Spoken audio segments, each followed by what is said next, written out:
네, 안녕하세요. 안녕하세요. 네, 성형외과 전문의 김형신입니다. 만나서 반갑습니다. 반갑습니다. 네. 오늘 저기 필러에 관해서 궁금한 점이 있으시다고 해서 네, 입술 필러에 관해서 네. 질문드리고 있는데 처음에는 그 입술 필러가 아프다는데 혹시 통증 없이 수술이 가능한가요? 이 입술 필러는요, 얼굴에서 할 수 있는 필러 시술 중에는 사실 제일 안 아프다고 말씀드릴 수 있어요. 그러니까 뭐 어떤 분들은 예전에 하셨는데 너무 아팠다, 지금 뭐 했는데 안 아프다 이렇게 말씀하시는데요. 이게 사실 뭐 좀 요즘 말로 얘기하면 원샷 원킬입니다. 한 번 딱 찌르고 끝내야 돼요. 네, 여러 번 막 너무 많이 찌르게 되면은 붓기도 심해지고 통증도 심해질 수밖에 없거든요. 그래서 저는 필러 웬만큼 할 때는 거의 몇 번 안 찌르고 끝내버리거든요. 이게 어떻게 보면은 이제 포인트가 있어요.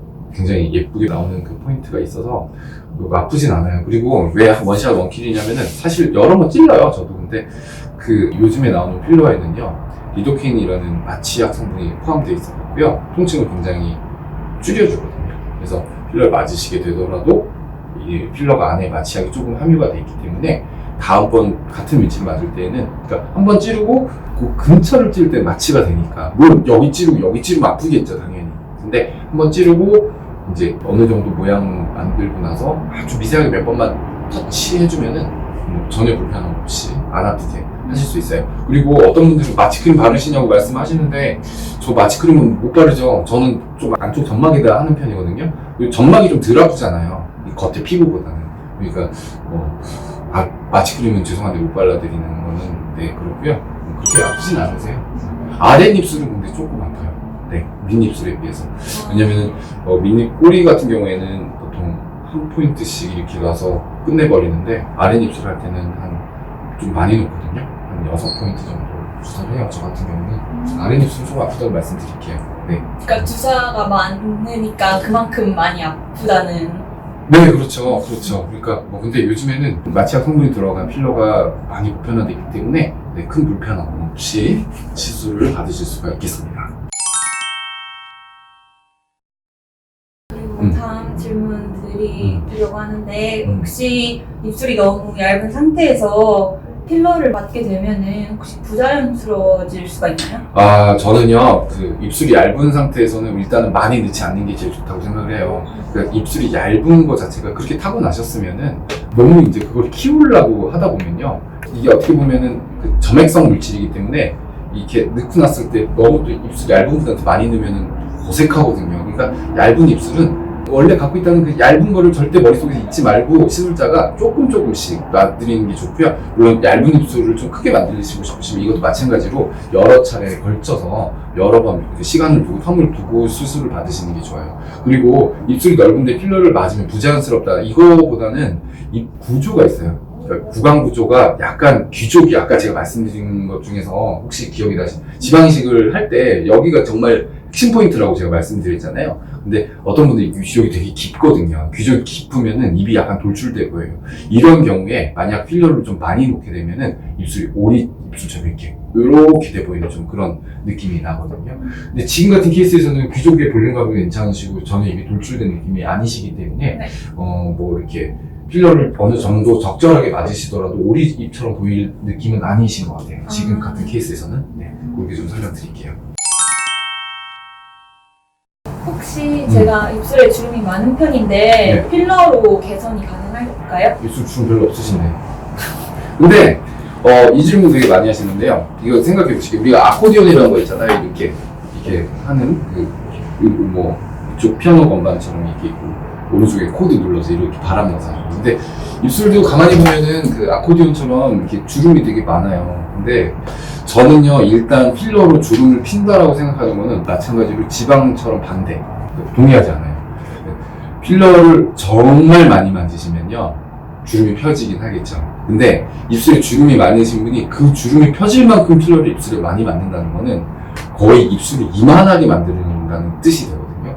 저는요, 모든 과하면 화가 된다, 탈이 난다라고 생각하는 사람이기 때문에 입술에 주름이 많으신 건 어쩔 수가 없어요. 이것도 주름 펴졌으면 좋겠어요. 정말 저도 펴드리고 싶거든요. 그리고 주름을 피려면은 이 깊숙이 놓지 못하고 표면에다가 입술 층 가까운 층에도 좀 많이 나야지 입술이 펴져요. 그렇게 되면 울퉁불퉁해지고 또 필러가 투명한 그 물질이기 때문에 이렇게 입술 보면은 하얗게 비쳐서 약간 몽글몽글하게 이렇게 보이는 경우가 있거든요. 좀 징그러워요. 그리고 예전에 이제 어둠의 경로를 통해서 약간 시술을 받으신 이제 좀 분들이 많아요. 특히 입술 같은 경우는 이제 겉앤뒤에서 아는 언니가 이렇게 그런 거 있는데 그런 분들 병원에 되게 많이 오시거든요.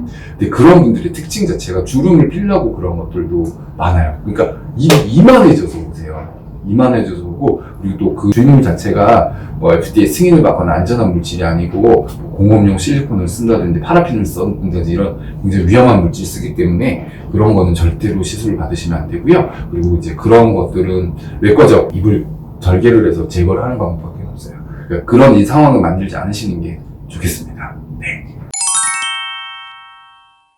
네, 그리고 다음 질문은 혹시 히알루론산 필러 뜻이 뭔가요? 히알루론산 뜻이 뭐냐? 예, 히알루론산이라는 물질은요 몸에 내추럴하게 존재하는 물질이에요. 그러니까 우리 몸은 뭘로 구성되어 있죠? 물이요. 그렇지, 물로 구성되어 있지. 가장 많이 많죠. 네. 그리고 세포로 구성되어 있잖아요. 그러면 그 세포로 만약에 구성되어 있다고 하면은 뭐 세포 안에도 물이 있으니까 그러면 세포와 세포 사이의 공간은 그 공간, 그러니까 세포와 세포를 붙여주는 역할을 하는 것도 뭐 많아요. 몸에 이제 어떤 구조들, 뭐 콜라겐도 있고, 뭐 파이버도 있고, 뭐 이런 식으로 해서 세포와 세포 사이의 공간에 어떤 구조에 도움을 주는, 지지 구조에 도움을 주는 그런 역할을 하는 게 히알루론산인데요. 네. 그게 원래 몸에 존재하는 거예요. 그래서 사람 몸에는 약 10g 정도 존재한다고 돼 있어요. 전체 몸에. 네. 그리고 하루에 이제 3g씩 없어지고 3g씩 새로 만들어지고 이렇게 돼 있고요. 또 히알루론산은 없어지는 거는 또 몸에서 히알루론산을 없애는 그 효소가 있거든요. 네, 그 효소가 몸에서 또 자연히 발생되기 때문에 이제 새로운 걸로 매일 교체가 되는 거죠. 그래서 그 2000년도 초반에 상품명을 얘기해도 되나? 뭐 알틸렌, 레스틸렌이라는 약 있죠? 그거 들어보셨죠? 그 히알루론산을 이제 인공적으로 합성을 한 다음에 이제 거기다가 그 점액성 물질을 갖다 몸에 들어가는 안전한 물질을 갖다가 이제 믹스해서 이제 그걸 갖다가 주입하게 만든 게 필러예요. 히알루론산 안전한 거예요. 굉장히 안전하고 그리고 필러 중에서 거의 유일하게 네, 그 녹일 수 있는 약물이 존재하기 때문에 마저 맞고 나서 히알루론산 맞고 나서 녹일 수가 있어요. 네. 요즘에 히알루론산 때문에 굉장히 좀 논란이 많긴 하거든요. 네. 그래서 뭐 여러분들도 잘 아실 거예요. 그래서 저는 뭐 그거에 대해서는 말가왈부하지 않고 제 생각을 말씀드리자면 히알루론산은요 정말 안전하게 시술받을 수 있고 그리고 몸에 원래 존재하는 물질을 화학적으로 다시 그러니까 그 뭐죠? 뭐라고 얘기해야 되지? 예. 회사에서 잘 만들어서 이렇게 몸에 우리나라에서도 잘 만듭니다. 우리나라에서도 합성? 네, 합성이죠. 그렇죠. 대기업에서도 네. 만들고 있어요. 네, 여러분 잘 아시는 아주 대기업 있잖아요. 컴퓨터도 만들고 하는 기업에서도 네, 우리나라에 필러 만들고 있고요. 우리나라 필러도 굉장히 좋아요. 네, 너무 좋고 저 같은 경우는 오히려 그 외국산 필러보다도 국산 필러를 선호하는 이유가 일단 가격이 좀 괜찮아요. 네. 그래서 환자분 부담이 훨씬 더 줄어들죠. 고가의 외산 필러를 사용하게 되면은 이제 그 환자분들의 부담도 너무 높아지고 하기 때문에 네, 그거보다는 저는 국산 필러를 선호하고요. 그리고 국산 필러도 너무너무 퀄리티가 좋고 다양한 라인업이 있어요. 그러니까 라인업이라는 거는 이제 필러의 어떤 경도? 어떤 거는 좀 부드러운 필러가 있고요. 어떤 거는 조금 딱딱한 필러가 있어요. 그러니까 약간 물 같은 필러도 있고 좀 젤리 같은 필러도 있고 다양한 라인업이 있고 또 아까 말씀드린 것처럼 필러에 마취제가 들어가 있어서 우리나라 거는 굉장히 잘 좀 편하게 쓸 수가 있어요. 그리고 또 시술하는 제 입장에서도 특정 회사를 광고하는 건 절대로 아닙니다. 저는 어느 걸 되게 선호하는데 그거는 이렇게 놓을 때도 제가 느낌이 되게 좋아요. 굉장히 일정한 압력으로 그 손에 딱 감기는 거 있잖아요. 네. 네, 그런 느낌이 있기 때문에 네, 좀 좋습니다. 네. 또 질문 드릴게 혹시 필러로 입술 산도 이렇게 모양을 좀 만들 수 있나요? 저는 좀 힘들다고 봐요. 산 모양이라기보다는 그냥 꼬리 저는 그 꼬리 위주로 시술을 주로 하는데 뭐 이것저것 안 해본 거는 없어요. 다 해봤는데 뭐 산 모양을 만든다든지 뭐 이런 거는 좀 있고요. 그냥 되게 쉽게 생각하시면 되는 게 내가 원래 이런 모양의 입술을 갖고 있다. 근데 그게 180도 바뀌는 게 아니라 그 모양에서 약간 더 변한, 좀 예쁘게 변한다 이런 걸 생각하셔야지 입술의 모양을 근본적으로 다 바꿀 수는 없어요. 그래서 제가 이제는 뭐 놓다 보니까 이제 뭐 어느 정도 맞으러 오시는 분들 앞에서 이게 상담을 하다 보면 모양이 대충 맞고 났을 때 어떤 모양이 만들어질 거라는 걸 예상이 되는데 간혹 아예 시술 받지 마세요라고 말씀드리는 경우도 있어요. 그러니까 뭐 누구나 맞아서 다 예뻐지는 건 아니고요. 그리고 원래 갖고 있는 모양에서 그냥 약간의 변형만을 드리는 거기 때문에 그냥 그 정도라고 생각을 하시면 되겠습니다. 그리고 또 다른 질문 드릴 게 혹시 입술 안에서 필러가 움직일 수도 있나요? 아, 거의 없어요. 거의 없어요. 마찬가지입니다. 이것도 몸 안에 이제 결국은 내 몸 안에 들어오게 된다면요, 필러라는 것도 그 내 몸에서는 이제 최대한 이물 반응이 없게 만든 약이지만은 내 몸에 들어왔을 때는 이걸 이물로 간주하는 경우가 많아요. 그래서 초반에 심지어는 필러도요, 맞고 났을 때 알러지가 나는 분들이 있거든요. 그래서 그 알러지가 나기 때문에 녹여야 되는 경우도 있어요. 그리고 수개월이 지나서 다시 알러지가 나는 경우도 요즘에 최근 논문에서도 저도 읽어봐서 알거든요. 그러니까 맞고 뭐 몇 개월 지났는데 멀쩡하다가 뭐 피부 트러블이 난다든지 갑자기 붓는다든지 이런 경우도 있어요. 그게 그 히알루론산 자체가 몸 안에 들어오고 필러가 들어오면은 얘를 몸에선 처음에는 이거 뭐지? 이물 반응이 그렇게 심하진 않으니까 그러니까 뭐지? 면역 반응이라고 할게요. 그래서 그런 게 심하지 않다가 이제 결국은 남의 걸로 간주는 해요. 네. 시간이 지나면은 약 뭐지 뭐 정도의 차이겠죠. 어떤 분들은 굉장히 심하게 나타나고 어떤 분은 거의 없는 편에 속하는 걸 수도 있겠고 그렇기 때문에 몸 안에 들어오면요 일단 이물이라고 생각돼서 내게 아니라고 생각하면요 조직 자체는 걔를 고립시켜요. 걔가 더 퍼져나가지 않게 위치 자체를 그냥 두거든요. 그래서 얼굴 때 이렇게 필러를 맞게 되면은 제가 이제 수술해서 이제 심부풀 같은 거 수술할 때 안쪽에서 열어보면서 이제 필러 많이 맞으시는 분들 보잖아요. 그러면은 이 히알루론산 필러라고 해도요 작은 방울에다가 방울이 마치 이렇게 그 구슬처럼 쌓여 있어요. 그게 뭐냐면은 몸에서 그 필러를 둘러싸기 위해서 캡슐을 만들어서 진주처럼. 네, 진주처럼. 네. 그렇게 만드는 거거든요. 그러니까 이 필러 안에서 당연히 그런 반응이 있을 거예요. 있으니까 그렇죠. 근데 이 필러라는 건 막 퍼진다기보다는 좀 그런 건 있어요. 근데 아까 말씀드린 필러 퍼진다는 거는요. 이제 초반에 나타나는 증상인데 이제 뭐 이거 귀족 같은 데다가 좀 위치를 너무 양을 많이 놓거나 하게 되면은 필러가 이렇게 좀 위쪽으로 타고 올라가는 경우가 있어요. 네. 그런 경우도 있고, 근데 뭐 입술 필러 워낙 소량이 없기 때문에 네. 이렇게 이 안에서 돌아다니거나 그런 거는 없어요. 그리고 애교 필러 조금 오래되신 분들은요, 조금 밑으로 내려옵니다. 그 약간 좀 흐른다고 해야 되나요? 뭐 그럼 뭐 녹이면 되죠. 네. 네.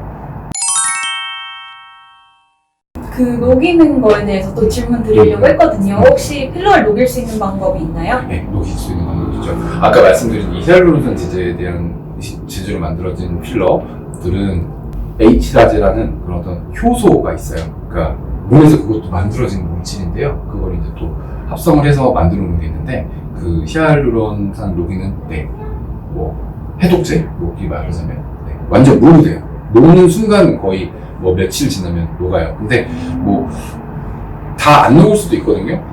다 뭐 필러가 어디에 있는지 잘 모르는 경우는 또 뭐 나도 좀 들러오는 경우도 있는데 결국은 몇 번 맞다 보면 결국 다 녹게 돼 있어요. 근데 이게 부작용이 있어요. 10명 중에요. 많게는 2분, 3분 정도는 맞고 나서 두드러기가 나요. 맞은 부분이 굉장히 부어 올라요. 히알루론산이 원래 좀 그렇거든요. 그래서 이 히알루론산 그걸 그러니까 굉장히 당황스러워요. 어떤 분들은 정말 많이 붓거든요. 입술이 거의 도널드 덕처럼 붓는 분들도 있어요.